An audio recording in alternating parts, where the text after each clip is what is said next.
بسم الله الرحمن الرحيم، والصلاة والسلام على أشرف الخلق محمد وآله الطيبين الطاهرين. أما بعد، هذا اليوم هو يوم الثلاثاء المصادف 30/9/2014، والمالكي قد دعا جميع أنصاره وجميع محبيه بالخروج مظاهرة لمطالبة بإسقاط حكومة العبادي وإرجاع حكومة المالكي المجرم المنافق.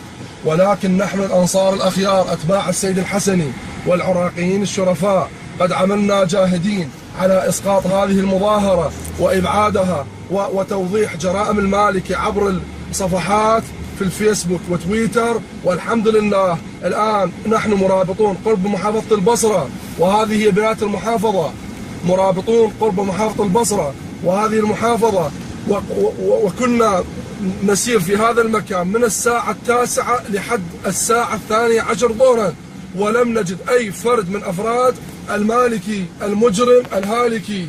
ونحن نطالب الشرفاء بخروج مظاهرات معاكسة وخروج مظاهرات مناوئة، ويطالبون بإعدام المالكي على جرائمه بحق العراق في الغربية وفي كربلاء وفي كافة مناطق العراق.